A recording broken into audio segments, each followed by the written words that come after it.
తాము ప్రేమగల పరలోకపు తండ్రి, వందనములు, స్తోత్రములు. తిరిగి నీ పాదాల దగ్గరికి వస్తూ ఉన్నాము. నీ అపారమైన ప్రేమను బట్టి, మీ దయను బట్టి మిమ్మల్ని స్తుతిస్తూ ఆరాధిస్తూ ఉన్నాం. సమయం దీవించి ఆస్వాదించండి. పగులంతట్లో మీరు కాపాడుతుంది. నీ ప్రేమ కొరకై, మీ కాపుదల కొరకై మీకు ఎంతో కృతజ్ఞతలయ్యా. తిరిగి గత ప్రభుదిన పరిచర్లు కూడా మీరు సహాయం చేశారు. తిరిగి సంఘ ప్రార్థన కొరకై చేరవచ్చిన బిడ్డలు బట్టి వందనాలు. నాతో మా అందరితో మీరు మాట్లాడండి. ఇంకా రావాల్సిన వారిని తీసుకురండి. మీ సన్నిధి మాతో ఉంచండి. శత్రువు యొక్క కార్యాలు లయపరచండి. ప్రార్థన సమయం మాకెంతో దీవెనకరంగా చేయండి. మీ ఆలయంలో మా ప్రార్థన ఆలకించి మాకు సహాయం చేయండి. మేలు కొరకై కృపతో జ్ఞాపకం చేసుకున్నామని, ఇంకా మార్గంలో ఉన్న వారిని, సిద్ధపడుతున్న వారిని మీరే ప్రేరేపించి ప్రోత్సాహపరచు తీసుకురామని దయగల దేవుడిని నమ్మి స్తుతిస్తూ యేసుక్రీస్తు వారి శ్రేష్టమైన మహిమగల నామమున ప్రార్థించి స్తుతించి వేడుచున్నాము తండ్రి. ఆమె. అయితే 482 పాట పాడుదామా? 482. ఇంకో పుస్తకంలో 471. వెళ్ళదము మరి ధైర్యముతో కృపాసనం. 471 ఈ పుస్తకంలో 571, క్షమించండి, 571. ఇంకా ఈ కొత్త పుస్తకంలో 582. 582. ఇంకో పుస్తకంలో 571. వెళ్ళెదము మరి ధైర్యముతో కృపాసనము తెరను. వెళ్ళెదము మరి ధైర్యముతో కృపాసనము తెరను. తన కనికరము కృపలను పొంద తానే సహాయకుడు. తన కనికరము కృపలను పొంద తానే సహాయకుడు. వెళ్ళెదము మరి ధైర్యముతో కృపాసనము తెరను. వెళ్ళెదము మరి ధైర్యముతో కృపాసనము తెరను. మన ప్రార్థన ప్రభు ఆలకించి అత్యధికముగా మనకిచ్చును. మన ప్రార్థన ప్రభు ఆలకించి అత్యధికముగా మనకిచ్చును. మేల్కొని మనము ప్రార్థించిన ఆశీర్వదించునుగా. మేల్కొని మనము ప్రార్థించిన ఆశీర్వదించునుగా. వెళ్ళెదము మరి ధైర్యముతో కృపాసనము తెరను. వెళ్ళెదము మరి ధైర్యముతో కృపాసనము తెరను. ఆత్మలనేలా ప్రభు రక్షించి తన మందిరమునకు తెచ్చి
కృపాసనము చేరను.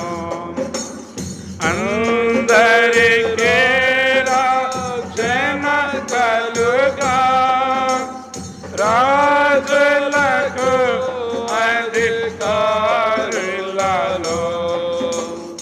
అందరికీ రక్షణ కలుగా, రాజులకు అధికారులలో సర్వదుర్లభము జీవముకై వేడెదము ప్రభుని. సర్వదుర్లభము జీవముకై వేడెదము ప్రభుని. వెళ్ళెదము మరి ధైర్యముతో, కృపాసనము చేరను. వెళ్ళెదము మరి ధైర్యముతో, కృపాసనము చేరను.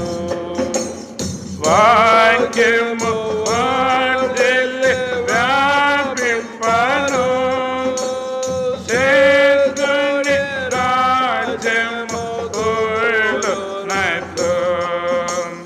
వాక్యము వర్ధిల్లి వ్యాపింపను, శేషుని రాజ్యము కూలునట్టు. సేవకులాత్మతో నింపబడ వేడెదము మనము. సేవకులాత్మతో నింపబడ వేడెదము మనము. వెళ్ళెదము మరి ధైర్యముతో, కృపాసనము చేరను. వెళ్ళెదము మరి ధైర్యముతో, కృపాసనము చేరను. ఆత్మతో ప్రభు ఇంటిని కట్టి, దాని యందు ప్రభు మహిమ నిండి. ఆత్మతో ప్రభు ఇంటిని కట్టి, దాని యందు ప్రభు మహిమ నిండి. తన ఘనత వర్ధిల్లునట్టు వేడెదమాయనను.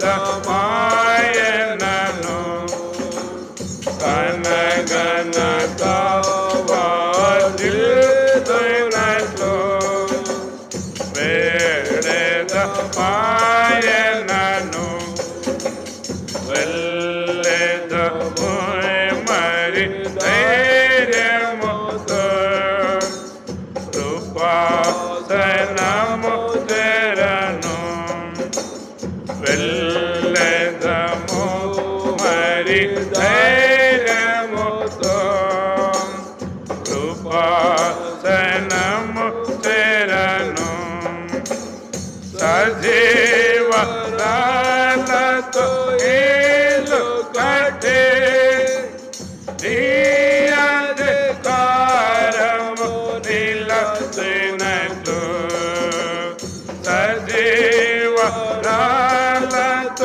ఇల్లు కట్టి, నీ అధికారము నిలచినట్టు.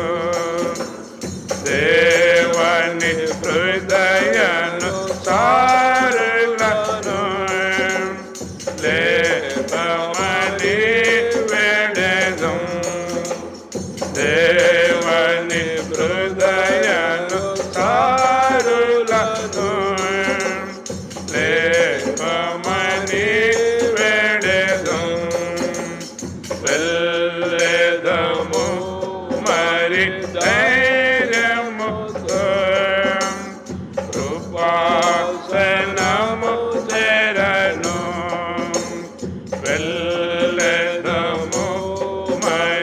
ధైర్యముతో కృపాసనము చేరను తన కనికరము కృపలను పొంద తానే సహాయకుడు తన కనికరము కృపలను పొంద తానే సహాయకుడు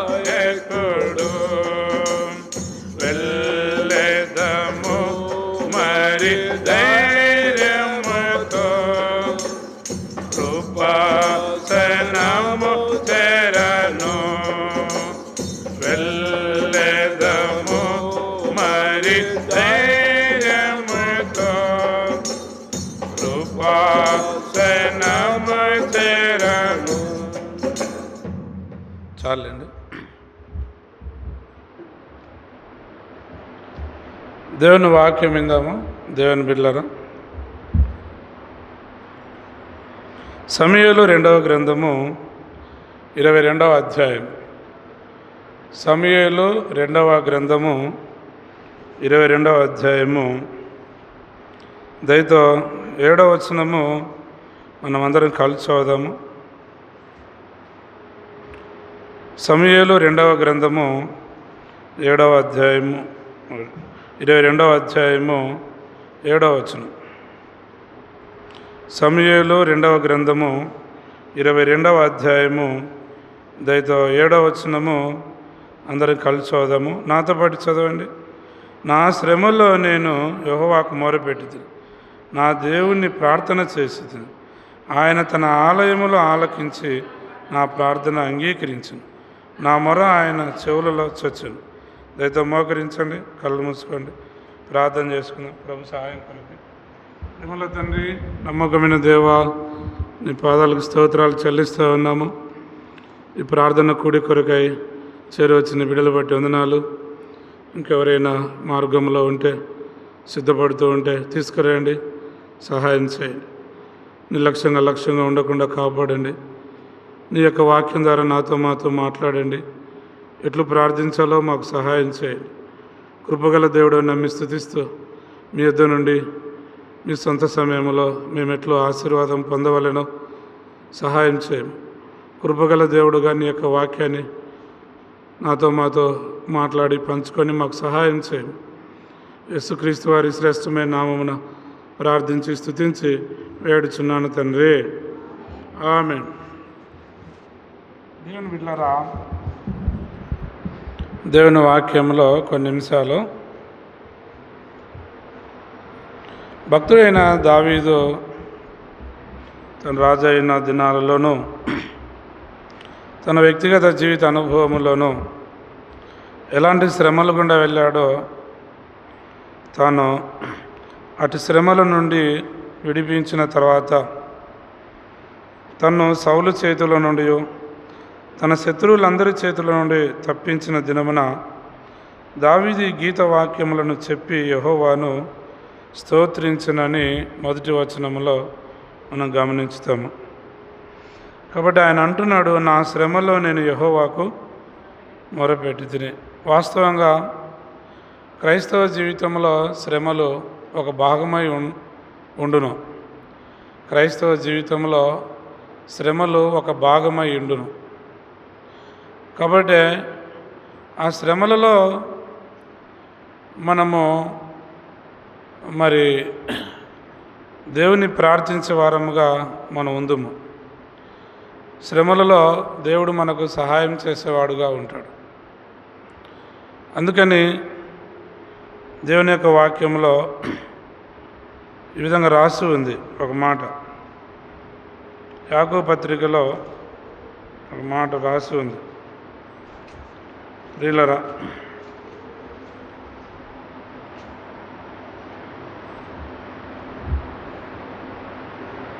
5వ అధ్యాయము 13వ వచనం. మీలో ఎవరికైనాను శ్రమ సంభవించిన అతడు ప్రార్థన చేయవలేను. ఎవరికైనా సంతోషం కలిగిన అతడు కీర్తనలు పాడవలను. శ్రమ వచ్చినప్పుడు అతడు ప్రార్థన చేయాలని దేవుని యొక్క వాక్యం సెలవిస్తూ ఉంది. శ్రమలు రాక తప్పవు, అయితే వచ్చును. వాటన్నిటిలో దేవుడు విజయం ఇచ్చును. శ్రమల ద్వారా మనము నేర్చుకునే పాఠాలు దేవుడు మనకు నేర్పిస్తాడు. భక్తులైన వారు దావీదు జీవితంలో ఎన్నో శ్రమలు అనుభవించాడు.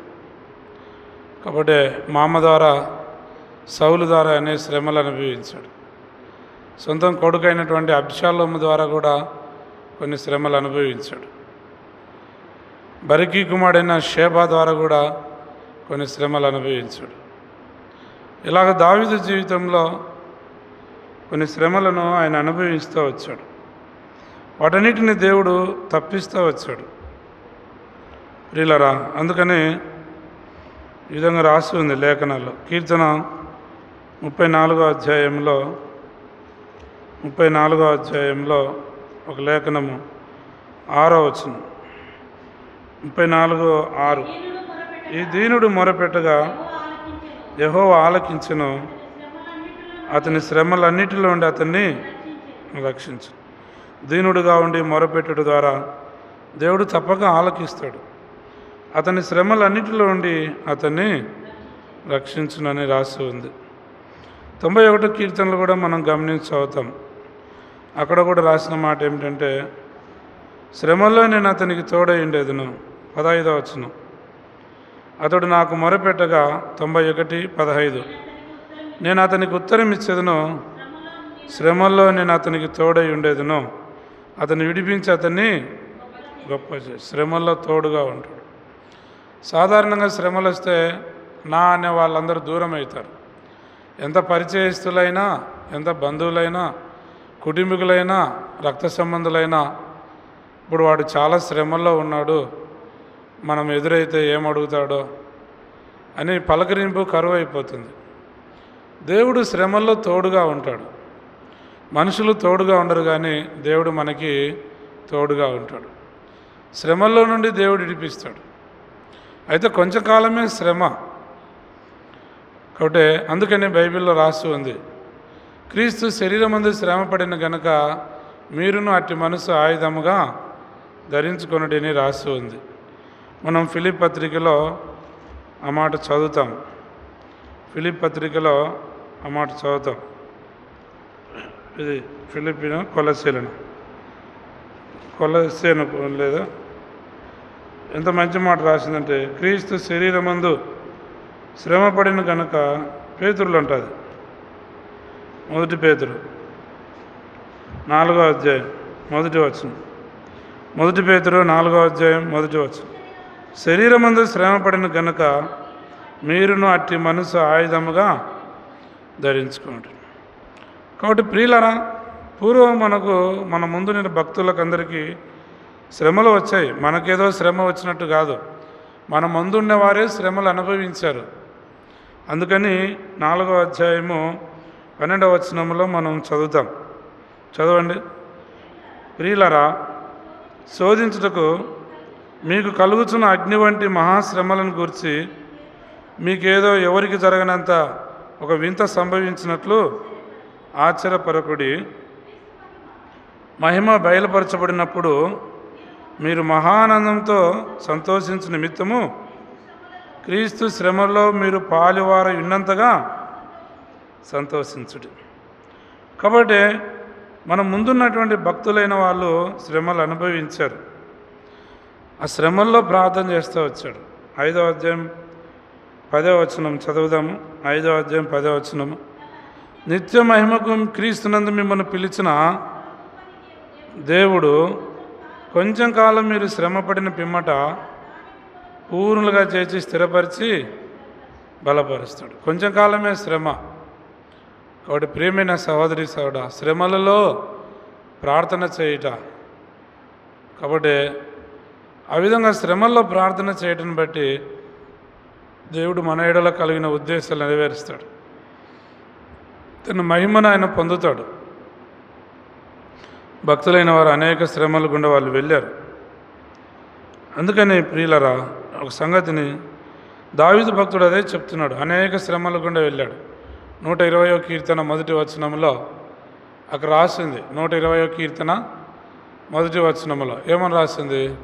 నా శ్రమల్లో నేను యెహోవాకు మొరపెట్టి తిని ఆయన నాకు ఉత్తరం ఇచ్చాను. కాబట్టి అనేక శ్రమలు ఆయన జీవితంలో వస్తూ వచ్చాయి. దేవుడు ఉత్తరం ఇచ్చి ఆదరించి బలపరిచి ధైర్యపరుస్తూ వచ్చాడు. కాబట్టి మన జీవితంలో శ్రమలు వచ్చినప్పుడు మనం భయపడరాదు. మనకంటే ముందున్న దైవజనులు ఎన్నో శ్రమలు అనుభవించారు. వారికి దేవుడు సహాయం చేస్తూ వచ్చాడు. దావీదు జీవితంలో మామ చేతుల నుండి శ్రమను అనుభవించాడు. సొంత మామే తరుముతో వస్తూ వచ్చాడు. సౌలు తర్వాత తన కడుపున పుట్టినటువంటి అబ్షాలోము కూడా అబ్షాలోము చేతుల నుండి పారిపోయాడు దావీదు. అప్పుడు అనేక శ్రమలు అనుభవించాడు. ఈ విధంగా వారి యొక్క జీవితంలో అనేక శ్రమల ద్వారా వెళ్ళినప్పుడు దేవుడు ఆయనకు తోడుగా ఉండి సహాయం చేస్తూ వచ్చాడు. ప్రియులరా, అందుకనే దావీదు ఆ విధంగా ఒక సందర్భాన్ని జ్ఞాపకం చేస్తాను. న్యాయాధిపతుల గ్రంథంలో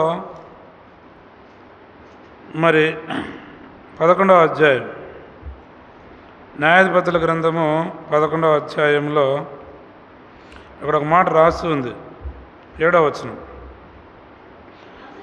అందుకు యెఫ్తా, నా యందు పగబట్టి నా తండ్రి ఇంటి నుండి నన్ను తోలివేసితిరే, మీకు కలిగిన శ్రమలో మీరు నా యొద్దకు రానేలా గిలాదు పెద్దలతో చెప్పాను. అప్పుడు గిలాదు పెద్దలు, అందుచేతనే మేము నీ యొద్దకు మళ్ళీ వచ్చి అమ్మోనీయులతో యుద్ధము చేసినట్లా నివాసులైన మా అందరి మీద నీవు అధికారి అవుదు అని యెఫ్తాతో.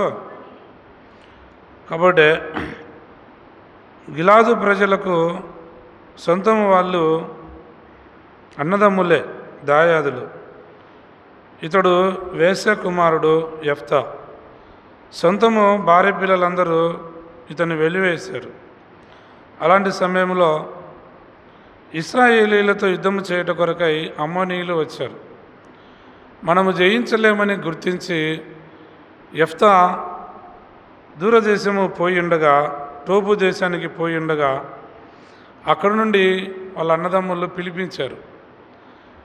కాబట్టి పిలిపించి మన మీదకి వచ్చినటువంటి శ్రమ గొప్పది, నువ్వు మాకు సహాయం చేయము అని చెప్పేసి వాళ్ళు అడిగారు. అందుకని యెఫ్తా అన్నాడు, ఏమన్నా అంటే, మీరు నా యందు పగబట్టి నా తండ్రి ఇంటి నుండి నన్ను తోలివేసితిరే, ఇప్పుడు మీకు కలిగిన శ్రమలో మీరు నా యొద్దకు రానేలా అని. దేవుని బిడ్డలారా, ఈ సంగతిని మనం గమనిస్తే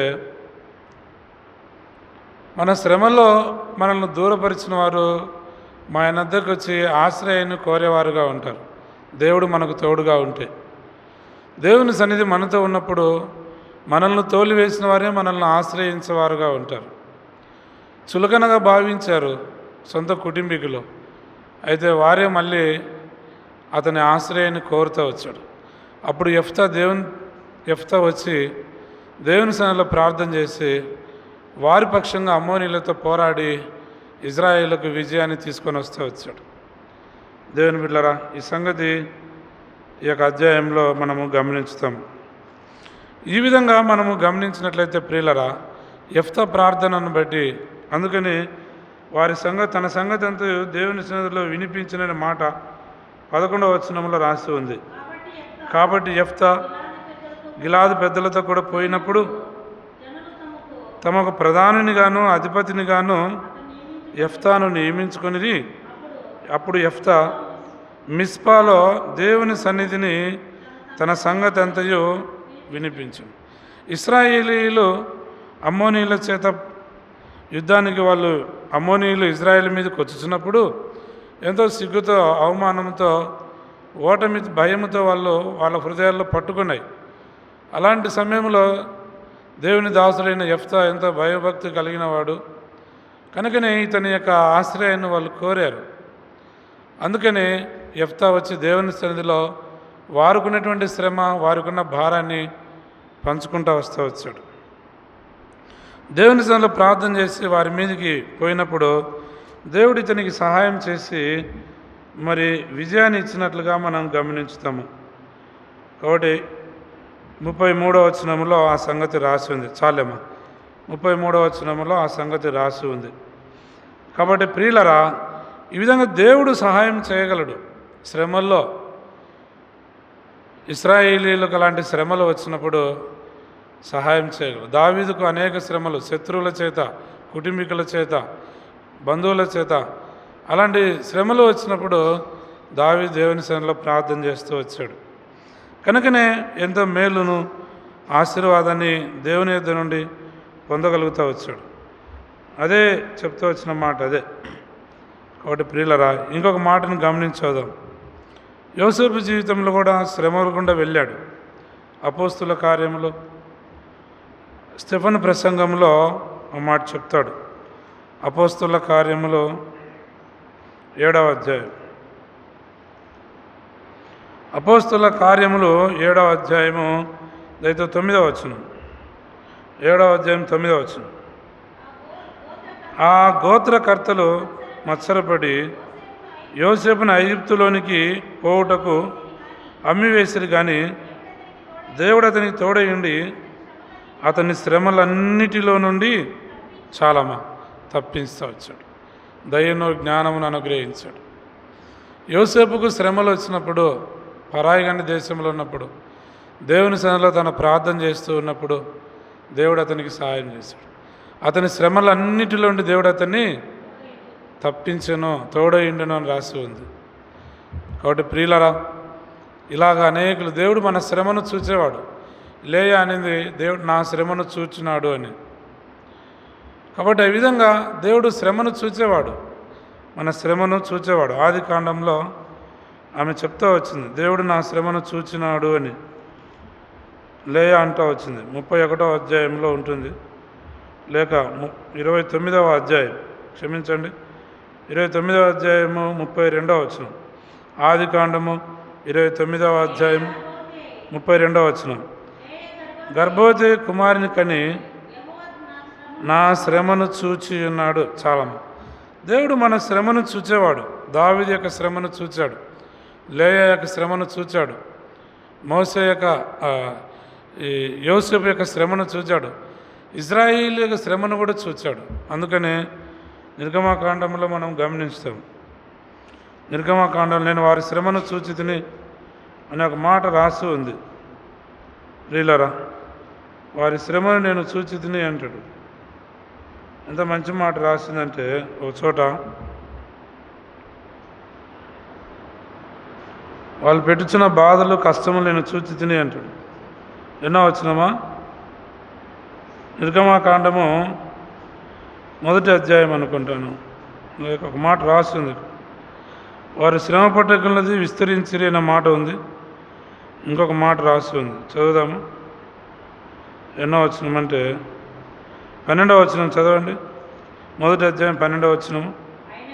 అయినను ఐగుప్తుల వారిని శ్రమ పెట్టిన కొలది వారు విస్తరించిరి. చాలము. కాబట్టి వారి శ్రమను, వారు పెట్టుచున్న కష్టముల బాధను నేను చూచాను. 3వ అధ్యాయం 7వ వచనం చదవండి. నిర్గమాకాండము 3వ అధ్యాయము. యెహోవా ఇట్లా నేను నా ప్రజల బాధను నిశ్చయముగా చూచింది. చాలా నా ప్రజల యొక్క బాధను, నా ప్రజల యొక్క శ్రమను నిశ్చయముగా నేను చూచితిని అని చెప్తూ వచ్చాడు. బాధలు, శ్రమలు. కాబట్టి దేవుడు చూచేవాడుగా, వారి మొర విని దేవుడు సహాయం చేసేవాడుగా ఉంటాడు. వారి శ్రమను చూచి మోషేను పంపిస్తూ వచ్చాడు. దావీదు కొన్నటువంటి శ్రమల్లో దేవుడు అతనికి తోడుగా ఉంటూ వచ్చాడు. లేయా యొక్క శ్రమను దేవుడు చూస్తూ వచ్చాడు. యోసేపు యొక్క శ్రమను దేవుడు చూస్తూ వచ్చాడు. పౌలు పడిన శ్రమల్లో కూడా మనము ఒక మాటను గమనించి ముగిస్తాము, చదువుదాము. అందుకనే పౌలు తన జీవితంలో పడిన సంగతులు ఏ విధంగా చెప్పాడంటే, ఒక మాట కొరింథీయులకు రాసిన పత్రికలో 2వ కొరింథీ ఆయన చెప్తూ వచ్చినాడు. 1వ అధ్యాయం, 2వ కొరింథీ 1వ అధ్యాయము 1వ అధ్యాయము దయతో 8వ వచనం చదవండి. సహోదరులారా, ఆసియాలో మాకు తటస్థించిన శ్రమను గురించి తెలియకుండా మాకు ఇష్టం లేదు. అదేదనగా బ్రతుకుదమను నమ్మిక లేక ఉండినట్లుగా మా శక్తికి మించిన అత్యధిక భారం వలన కృంగిపోతిమి. మరియు మృతులను లేపు దేవునిందే కానీ మా యందు మేము నమ్మిక ఉంచుకున్నట్లు మరణమగుదమను నిశ్చయం మా మటుకు మాకు కలిగిండెను. అట్టి గొప్ప మరణం నుండి తప్పించను, ఇక ముందుకును తప్పించను. మరియు ప్రార్థన చేయుట వలన మీరు కూడా సహాయం చేయుచుండగా ఆయనకు ముందుకును మమ్మల్ని తప్పించునని నిరీక్షణ గలవారమై చాలా. ఆసియాలో మాకు వచ్చిన శ్రమ ఎటువంటిదంటే ప్రాణములతో కాపాడబడుతామన్నటువంటి నమ్మకం కూడా మాకు లేదు. అయితే దేవుడు మమ్మల్ని తప్పించి మాకు సహాయం చేశాడు మీ ప్రార్థన వలన. అది అపోస్తలుడైన పౌలు చెప్తున్నమాట. 6వ అధ్యాయంలో కూడా ఇంకొక మాట రాస్తూ ఉంది. అంటే శ్రమల యందు 4వ వచనం చదువుదాము. 6వ అధ్యాయం 4వ వచనం. 6వ అధ్యాయము 4వ వచనం. శ్రమల యందును, ఇబ్బందుల యందును, ఇరుకుల యందును, దెబ్బల యందును, చెరసాలలోను, అల్లర్లోను, ప్రయాసములను, జాగరణములలోను, ఉపవాసంలోను మిగుల శ్రమల గుండా వాళ్ళు వెళ్తూ వచ్చారు. దేవుని బిడ్డలారా, ఎంతోమందికి శ్రమలు. షడ్రక్, మేషక్, అబేద్నెగో వారి జీవితాల్లో శ్రమలు గుండా వెళ్తూ వచ్చారు. దానియేలు శ్రమలు గుండా వెళ్తూ వచ్చాడు. పౌలు శ్రమలు గుండా వెళ్తూ వచ్చారు. పేతురు శ్రమలు గుండా వెళ్ళాడు. కాబట్టి హేరోదు చెరసాల వేశాడు. ఇలాంటి శ్రమలలో దేవుని సన్నిధిలో ప్రార్థన చేయడం బట్టి నా శ్రమల్లో నేను యెహోవాకు మొరపెట్టి ఆయన నాకు ఉత్తరం ఇచ్చాడు. అందుకే 2వ సమయంలో చదివి ముగిస్తాము. 2వ సమయం. నా శ్రమల్లో దేవుని బిడ్డ మనకు శ్రమలు వచ్చినప్పుడు మనుషులతో, వారితో, వీరితో పంచుకునే బదులు దేవుని సన్నిధిలో పంచుకోవాలి, దేవుని సన్నిధిలో మొరపెట్టాలి. వీరందరూ వారి శ్రమల్లో దేవుని సన్నిధిలో మొరపెట్టారు. దేవుడు వారికి సహాయం చేస్తూ వచ్చాడు. నా శ్రమల్లో నేను యెహోవాకు మొరపెట్టి నా దేవుని ప్రార్థన ఆయన తన ఆలయంలో ఆలకించి నా ప్రార్థన అంగీకరించి నా మొర ఆయన చెవులలో చొచ్చాను. కాబట్టి దేవుడు తప్పకుండా మనకు శ్రమ వచ్చినప్పుడు మనుషులతో కాకుండా దేవునితో మనము చెప్పుకునే వారముగా ఉండాలి. ఇలాగ భక్తులైన వారు అనేక శ్రమలు గుండా వాళ్ళు వెళ్ళారు, ప్రార్థన చేశారు. దేవుడు వారితో మాట్లాడుతూ వచ్చాడు, అక్కర తీరుస్తూ వచ్చాడు, అటు శ్రమల నుండి విడిపిస్తూ వచ్చాడు. ప్రభు మనకు కూడా ఇట్టి శ్రమల నుండి విడిపించుటకు ఆయన శక్తి గలవాడని బైబిల్లో రాసి ఉంది. కాబట్టి ప్రియులారా, ఎటువంటి శ్రమ అయినా కూడా క్రైస్తవుడికి శ్రమ వచ్చినప్పుడు అతడు ఏం ప్రార్థన చేయాలి. అతనికి శ్రమ కలిగినప్పుడు ప్రార్థన చేయాలి. సంతోషం కలిగినప్పుడు కీర్తనలు పాడవాలని రాదు. కొంచెం కాలమే శ్రమ, కొంచెంకాలం శ్రమ పడిన మిమ్మట తానే మిమ్మల్ని పూర్వులుగా చేసి స్థిరపరిచి బలపరచను. ప్రభు ఆ విధంగా సహాయం చేయను కాక ప్రార్థన చేస్తాం. మోకరించండి దయతో. ఒకరి తర్వాత ఆప్ చేయండి, ఒకరి తర్వాత ఒకరు.